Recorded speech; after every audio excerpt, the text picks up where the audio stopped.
नमस्कार, स्वागत है आपका। आप देख रहे हैं सीएनबीसी आवाज। मैं हूं मनीषा गुप्ता और बात यहां पर करेंगे आज सोने चांदी की, जहां पर जोरदार तेजी हमने इस क्वार्टर में ऑलरेडी बनते हुए देखी है। अगर इस पहले क्वार्टर की बात की जाए तो ऐसे 15 दिन इस क्वार्टर में देखने को मिले हैं जब हमने ऑल टाइम हाईज यहां पर बनते हुए देखे। साथ ही साथ इस साल की शुरुआत 2650 से हुई और हमने $3050 प्रति आउंस का ऑल टाइम हाई के प्राइसेस यहां पर बनते हुए देखे हैं। सिर्फ सोना ही नहीं, अगर आप चांदी देखें तो जी हां, अंतर्राष्ट्रीय बाजार में $34, लेकिन भारतीय बाजारों में जो लाख रुपए के लेवल के आसपास हम कारोबार कर रहे हैं, यहां पर भी ऑल टाइम हाइज बने हैं और फंडामेंटल स्ट्रांग भी हैं। बात आज ये करेंगे कि जिस तरह की तेजी हमने यहां पर सोने और चांदी दोनों में आते हुए देखी है, इन्वेस्टर्स, खरीदार, ज्वेलरी बायर्स के लिए इसके क्या मायने हैं, किस तरह से हमने चेंज होता हुआ देखा है यहाँ पर अब सोने चांदी के प्राइसेस और डिमांड को लेकर नैरेटिव, और यहाँ से अब क्या करने की ज़रूरत है। इन सब पर चर्चा करने के लिए हमारे साथ All India Gem and Jewellery Domestic Council के वाइस चेयरमैन अविनाश गुप्ता हैं। साथ ही Mirae Asset Investment Managers India के ETF प्रोडक्ट के हेड सिद्धार्थ श्रीवास्तव जुड़ेंगे। आभूषण डायमंड्स एंड गोल्ड के डायरेक्टर आनंद प्रकाश भी हैं हमारे साथ। आप सभी का कार्यक्रम में स्वागत है। सबसे पहले यहाँ पर फिजिकल डिमांड की बात कर लेते हैं। और अविनाश जी, जिस तरह से भावों में बढ़त देखने को मिली है, इसका इमीडिएट इम्पैक्ट तो हमने यही आता हुआ देखा है कि रिटेल ज्वेलरी डिमांड में थोड़ा सा स्लो डाउन है। और ये स्लो डाउन सिर्फ भारतीय बाजारों में नहीं है, चाइना समेत बाकी सारी कंट्रीज में भी देखने को मिला है। लेकिन इंडिया और चाइना इंपॉर्टेंट है क्योंकि 50% की जो फिजिकल डिमांड आती है वो इन दोनों कंट्रीज से आती है और यहाँ पर डिमांड थोड़ी सी थमती हुई नजर आई है। आप कैसे देखते हैं नंबर्स? नमस्कार मनीषा जी। डेफिनेटली आपने जैसे बोला है वो डिमांड में स्लो हुआ है। और अगर से मैं इस महीने की बात करूंगा, मार्च के महीने की, तो मार्च के महीने में पिछले साल के मुकाबले 10 से 12% की वृद्धि ऑलरेडी हम लोग ग्रोथ वॉल्यूम में देख रहे हैं। और मैं जब मार्च के अंदर 10 से 12% बोलूंगा क्योंकि मार्च के अंदर एग्जाम्स होते हैं और साथ के साथ ईयर एंड क्लोजिंग के अंदर होता है, तो B2B और B2C दोनों में भी थोड़ा सा इम्पैक्ट जरूर होता है। और जब इतनी तेजी सोने में आई है तो उसका इम्पैक्ट इन्वेस्टर भी और ज्वेलरी बायर भी, दोनों भी थोड़ा सा कॉशियस जा रहे हैं। और वो कॉशियस जाना हम सबके लिए बहुत अच्छा है। तो मैं ये देखता हूं कि this is going to be a very short term phenomenon. अप्रैल जैसे ही शुरू होगा, अक्षय तृतीया की बाइंग आएगी। और Akshaya Tritiya is a very auspicious month for all the gold buyers. और उसके बाद में बहुत ही बड़ा वेडिंग सीजन है, तो इससे अप्रैल के अंदर बहुत ही अच्छी हमको रिकवरी नजर आ रही है। इस भावों में भी ऐसा नहीं है कि बायर ज्वेलरी का नहीं है, लेकिन कॉशियस है। जी हाँ, वह जिन्होंने लोग सोना खरीदा है उनके लिए तो ऑफ कोर्स यहाँ पर सोने की चांदी है, क्योंकि अगर हम प्राइसेस का सेंस यहाँ पर देखें तो इस साल में अब तक करीबन 17% की बढ़त हम देख चुके हैं और पिछले 12 महीने में करीब करीब 40% की तेजी यहाँ पर सोने में बनती हुई नजर आई है। अविनाश जी, जैसे आपने कहा कि आगे जाके अक्षय तृतीया है, अप्रैल में हम खरीदारी और लौटता हुआ देखेंगे, लेकिन जब बहुत ज़्यादा हाई प्राइसेस होते हैं तो लोग फिर शायद टोकन बाइंग करते हैं, तो वैल्यू वाइज आपको शायद नंबर्स यहाँ पर बेहतर नजर आए, लेकिन आपको लगता है कहीं ना कहीं वॉल्यूम हिट हो सकती है? देखिए, अगर से मैं now since this is the year end hmm. और हम मैं अपने भी नंबर्स देख रहा हूँ और मैं मार्केट से भी बात कर रहा हूँ, जी। तो वॉल्यूम के अंदर बहुत ज्यादा शॉर्टफॉल नहीं आई है। ओके। लगभग 2-3% की स्टॉक में वॉल्यूम के अंदर माइनस हुआ है, जबकि सबके पास में ग्रोथ, अगर से मैं वैल्यू टर्म्स में देखूंगा तो लगभग 25 से 30% की सबके पास में वैल्यू टर्म्स के अंदर ग्रोथ आई है। तो मुझे ये नहीं लगता है कि price is becoming a barrier to hmm. the quantities. तो 110% the growth is there. But at this price हम उस ग्रोथ को सस्टेन कर पाएंगे या नहीं कर पाएंगे, ये संशय हर एक के दिमाग में रहेगा। और मैं ये जानता हूं कि गोल्ड ज्वेलरी बायर्स ने हमेशा से आज तक सबको सरप्राइज किया है और आगे भी मुझे ये लगता है कि वो सरप्राइज ही करेंगे। जी हाँ, जो सरप्राइज वाला एलिमेंट है वो एब्सोल्युटली बैंग ऑन है, क्योंकि जिन जिन महीनों में हमें लगा कि शायद खरीदारी नहीं आएगी, वहां पर नंबर्स ने सरप्राइज किया ही है। आनंद जी, ये सवाल आपसे है। ऑफ कोर्स नॉर्थ इंडिया की जहां तक बात है, यहाँ पर भी शादियां देखेंगे मार्केट्स, साथ ही साथ अक्षय तृतीया की खरीदारी भी यहाँ पर लौटती हुई नजर आती है। लेकिन जो फर्स्ट क्वार्टर है, फेब यूजली स्लो होता है, मार्च ईयर एंडिंग के नाम पे चला जाता है, लेकिन आप कैसे देखते हैं इस क्वार्टर को? देखिए, मार्च ट्रेडिशनली हमेशा से स्लो रहा है because of the year ending. और गोल्ड के प्राइसेस भी इस वक्त हाईएस्ट हैं। But I am very optimistic मुझे आगे जो लगता है कि गोल्ड ने एक अलग एक फैक्टर क्रिएट किया है, जितने अच्छे रिटर्न्स दिए हैं और गोल्ड की जो लिक्विडिटी है, तो लोगों का गोल्ड के प्रति अट्रैक्शन भी बढ़ा है। And if I juxtapose it with the stock markets right now, तो लोगों को लग रहा है कि अगर स्टॉक मार्केट से मुझे रिटर्न्स कम मिल रहा है, तो मैं क्यों ना गोल्ड में भी इन्वेस्ट करूं। तो गोल्ड में मैं देख रहा हूँ, मैं अपने नंबर्स भी जब देखता हूँ, तो I am not seeing um very major downfall in quantity terms. 4 या 5% का इंक्रीज है मेरा year to year on in quantity terms, और वैल्यू टर्म्स में मेरा 30 से 35% की ग्रोथ है इस क्वार्टर में। आनंद जी, पीछे हम ये वाली भी काफ़ी सारी खबरें देख रहे थे कि जिस तरह से सोने के प्राइसेस सडनली बहुत ज़्यादा बढ़े हैं। थोड़ी सी कॉन्ट्राडिक्टिंग खबरें हैं। एक तरफ तो ये कि लोग अपने स्टोर्स बढ़ा रहे हैं, एक्सपैंड कर रहे हैं, और दूसरी तरफ ये था कि जिस तरह से सोने के प्राइसेस इतने चढ़े हैं, बहुत सारे ज्वेलर्स अपनी इन्वेंट्री ज़्यादा बिल्डअप नहीं कर रहे हैं। दोनों ही खबरें कैसे देखते हैं आप? देखिए, आई थिंक ये इंडिविजुअली नजरिया है, क्योंकि अगर जो ज्वेलर्स एक्सपेंशन मोड में है, वो अफोर्ड नहीं कर सकते कि अभी इन्वेंट्री कम करें, क्योंकि जहां पर रिटेल फुटप्रिंट बढ़ाना है, तो नए स्टोर्स ऐड करने हैं, तो इन्वेंट्रीज तो मेंटेन करनी भी पड़ेगी। It's a very competitive retail environment, तो इन्वेंट्री कम करना सॉल्यूशन नहीं है। यस, कैपिटल इन्फ्यूजन बिजनेस में करना पड़ रहा है लोगों को, जो लोग एक्सपेंशन मोड में हैं, और वो जरूरी है। अविनाश जी, ये सवाल आपसे भी है। जैसे आपने कहा अक्षय तृतीया है, आगे जाकर फेस्टिवल्स भी हैं, मेकिंग चार्जेस भी बहुत ज़्यादा हाई हैं जो एक परसेंटेज टर्म में अब लिए जाते हैं। क्या कुछ एज ज्वेलर्स इस बार हम कंज्यूमर्स के लिए आता हुआ देखेंगे आपकी तरफ से? Working on the lower weight products, क्योंकि कंज्यूमर की पॉकेट को फ्रेंडली बनाना है तो हमको लाइटर वेट प्रोडक्ट्स बनाना पड़ेगा, so that they are attracted towards jewellery rather than going for gold as an investment. तो डेफिनेटली वो चीज हो रही है। और दूसरी चीज, जहां जहां मैकेनाइज्ड ज्वेलरी होती है, जैसे चेन हो गई, बैंगल्स हो गए हैं, उसके अंदर में 22 कैरेट से 18 की तरफ काफी शिफ्टिंग हो रही है। So we are trying our level best from the jewellery side कि हम कंज्यूमर की पॉकेट फ्रेंडली जितना हो सकते हैं उतना हम कंज्यूमर के साथ में जुड़ेंगे, और सेल्स हमारी बैक टू बैक बराबर रहेगी। अदरवाइज पॉकेट साइज तो उस स्पीड पे नहीं बढ़ रही है जिस स्पीड के ऊपर गोल्ड बढ़ रहा है। तो हम लोग इस चीज के ऊपर बहुत ज्यादा ध्यान दे रहे हैं। Oh well, absolutely. Siddharth ji, ये सवाल अब आपसे है। फिजिकल की और ज्वेलरी की बात हम यहाँ पर कर चुके हैं। एक बहुत बेहतरीन प्रोडक्ट था सॉवरेन गोल्ड बॉन्ड, जो नहीं अब यहाँ पर है, सस्पेंडेड है। ईटीएफ्स को उसका काफ़ी हमने फ़ायदा बनते हुए देखा है।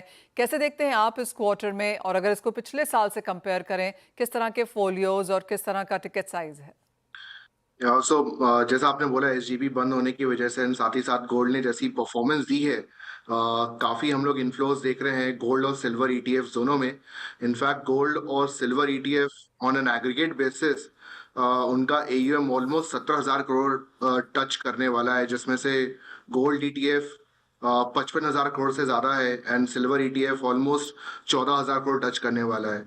पिछले 3 महीने में ही हमने गोल्ड में तकरीबन 6,500 करोड़ का इनफ्लो देखा है गोल्ड ईटीएफ में, और सिल्वर ईटीएफ में भी हम लोगों ने ऑलमोस्ट 1100 करोड़ का इनफ्लो देखा है।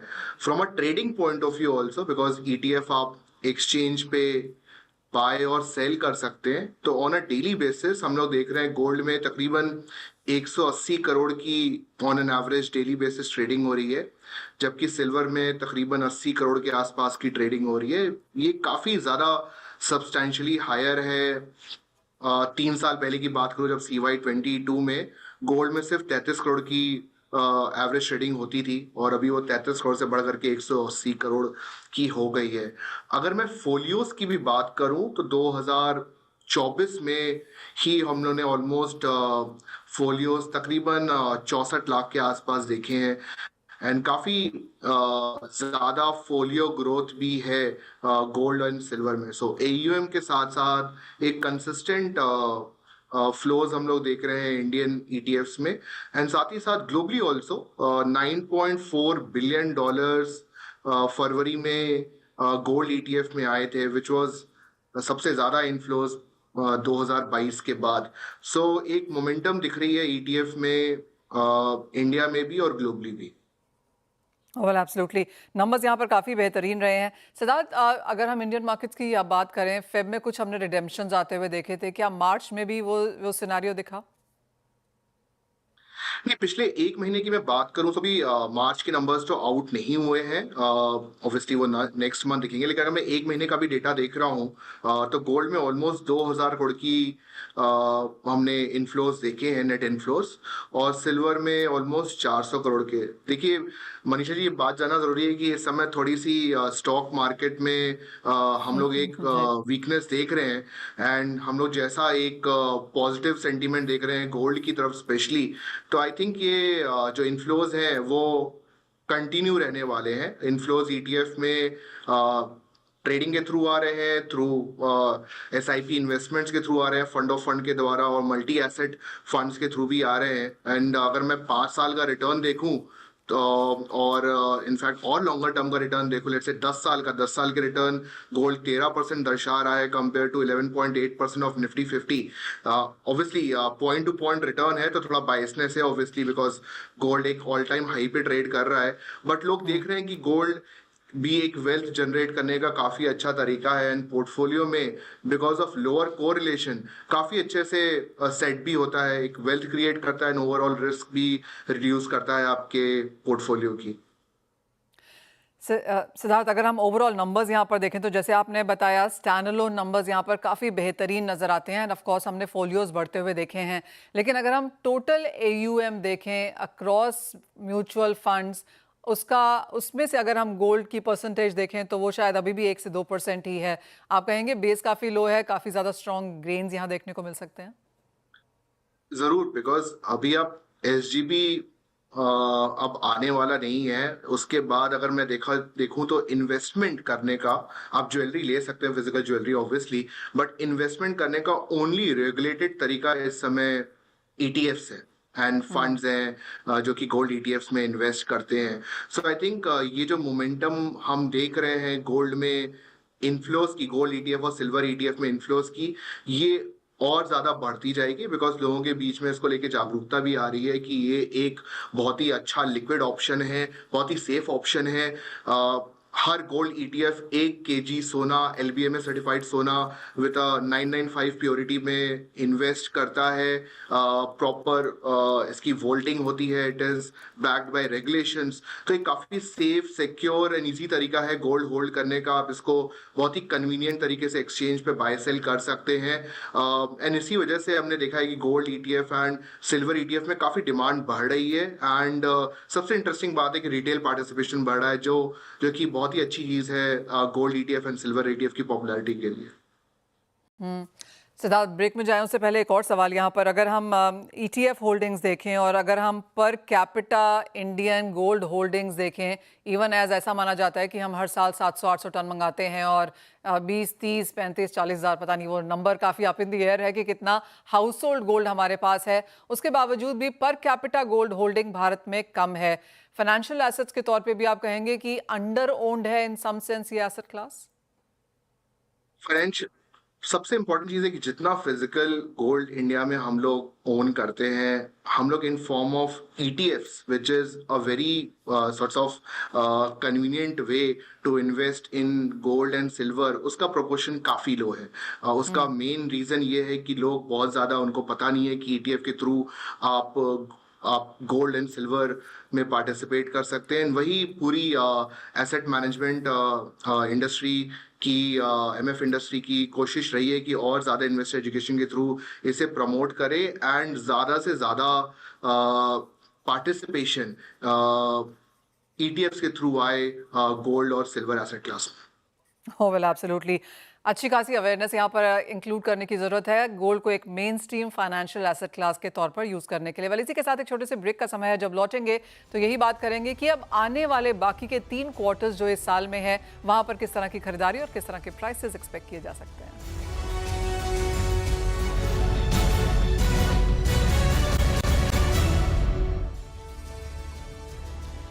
बात हम यहाँ पर सोने चांदी की कर रहे हैं, जहाँ पर अच्छी खासी तेजी इस साल प्राइसेस में देखने को ऑलरेडी मिल चुकी है।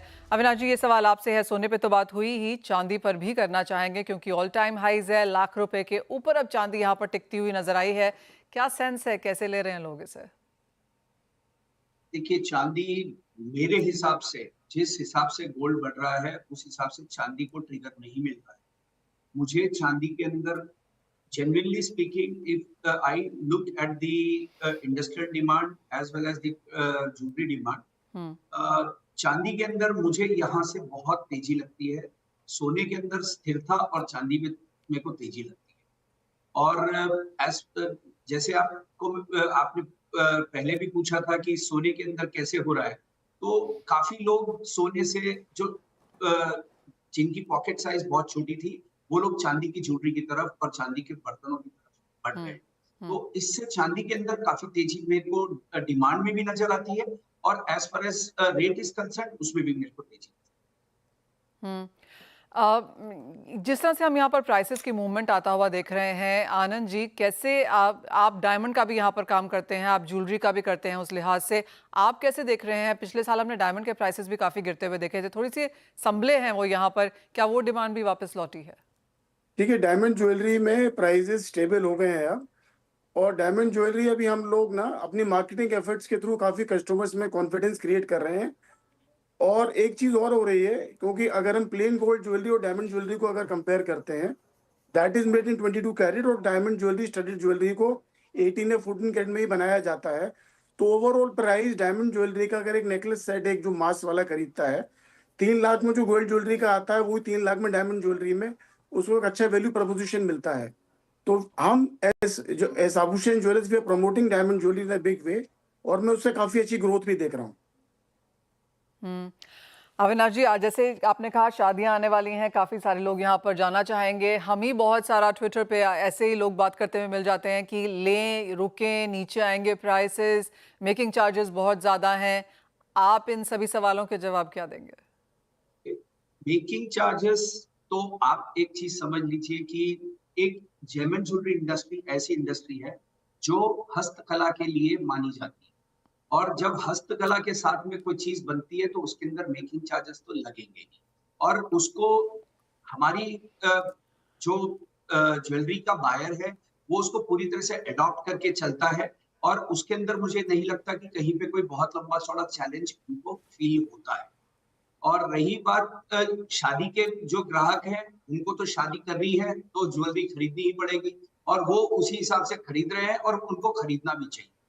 रही बात कॉशन की, डेफिनेटली इन्वेस्टर के लिए मैं ये बोलूंगा कि be cautious, start investing in SIP. SIP is the best way of investing. जी हाँ, जिस तरह से गोल्ड प्राइसेस हैं, कब डिप आएगा, कितनी तेजी आएगी मालूम नहीं, तो एसआईपी यहाँ पर सबसे बेहतरीन तरीका होता है खरीदने का। और सिद्धार्थ, आपसे बेहतर ये कौन समझा सकता है? गोल्ड में ऑब्वियसली काफी तेजी देख ली हम लोगों ने। $3,000 के ऊपर गोल्ड जा चुका है। इनफैक्ट वर्ल्ड गोल्ड काउंसिल की एक स्टडी आई थी जिसमें उन्होंने बताया कि $2,500 से $3,000 गोल्ड ने 210 दिन में कवर किया है। एंड इससे पहले के $500 उससे पहले कई बार ऑन एन एवरेज 1700 दिन में कवर हुए थे। ऑब्वियसली बेस इफेक्ट है, लेकिन जस्ट दर्शाता है कि कितनी जल्दी $2,500 से $3,000 का हम लोगों ने ऑलरेडी लेवल देख लिया है। सो एक सॉर्ट ऑफ कंसोलिडेशन एक्सपेक्टेड है। लेकिन अगर मैं लॉन्ग टर्म की बात करूं तो फिर काफी सारे टेलविंड्स हैं गोल्ड की प्राइस को सपोर्ट करने के लिए। इस समय हम देख रहे हैं there are multiple geopolitical issues which are going on. Trade tariff के से रिलेटेड कंसर्न है, डॉलर में वीकनेस है। अभी रिसेंटली फेड पॉलिसी में फेड ने यूएस ग्रोथ को भी थोड़ा डाउनवर्ड्स किया है। There is concern on inflation also becoming more sticky. So ये सारी चीजें थोड़ी गोल्ड के लिए पॉजिटिव है, लेकिन ये भी ऑब्वियसली ध्यान देना पड़ेगा कि गोल्ड काफी जल्दी भाग गया है, तो एक कंसोलिडेशन एक्सपेक्टेड है। तो आई थिंक एसआईपी एक बेहतर तरीका है। स्टैगर्ड वे में इन्वेस्ट करिए गोल्ड में। अगर आपको करेक्शन मिल रहा है तो डिप्स पे बाय करिए एंड गोल्ड को अपने पोर्टफोलियो में ऐड करिए। I was talking to some gold guys and Siddharth, ये भी बात सही है, सिस्टमैटिक इन्वेस्टमेंट प्लान जिसको हम एसआईपी कहते हैं, काफ़ी सारे लोग अब इसे जीआईपी कहने लगे हैं कि गोल्ड इन्वेस्टमेंट प्लान आपको क्रिएट करना चाहिए। जिस तरह से गोल्ड में हमने तेज़ी देखी है और जिस तरह के रिटर्न्स गोल्ड ने आपको यहाँ पर दिए हैं, तो एसआईपी को हम काउंटर कर रहे हैं इस वक्त जीआईपी से। हैविंग सेड दैट, अब आने वाले समय में अविनाश जी, जो ये फेस्टिवल सीजन है, क्या एक राय आप देना चाहेंगे हमारे दर्शकों को, कंज्यूमर्स को? देखिए, रही बात ज्वेलरी की, तो 100% ज्वेलरी तो आपको जल्द से जल्द खरीदनी चाहिए। जैसे ही सीजन स्टार्ट होगा, आपको गोल्ड के लिए रश करना चाहिए ज्वेलरी खरीदने के लिए। और on the price front, I feel next 3 quarters, I am looking at 8 to 10% growth with definitely corrections, and corrections can be sharper also to 4 to 5%. And but overall growth अगर से मैं देखूंगा तो next 3 quarters के अंदर I am looking at roughly around 8 to 10% growth from here. Well absolutely, ज़्यादातर global banks and brokerages मानते हैं कि सोना यहाँ पर रुकने वाला नहीं है और यहाँ से हमने रिआइटरेशंस आते हुए देखी हैं कि यहाँ से 3100, 3200, 3300, 3500, इवन $4000 पर आउंस के भी काफ़ी सारे फोरकास्ट गोल्ड प्रिडिक्शंस यहाँ पर इस साल और अगले साल के लिए अब यहाँ पर निकल के आ चुकी हैं। वेल ये सोने चांदी की बात है। बहुत शुक्रिया अविनाश जी हमारे साथ आज यहाँ पर जुड़ने के लिए। सिद्धार्थ आपका भी, आनंद प्रकाश जी आपका भी जुड़ने के लिए और हमारे दर्शकों के साथ शेयर करने के लिए अपने ओपिनियंस और इनसाइट्स वहाँ पर। इसी के साथ फिलहाल इस कार्यक्रम में इतना ही समय है, लेकिन आप बने रहिए CNBC आवाज़ में।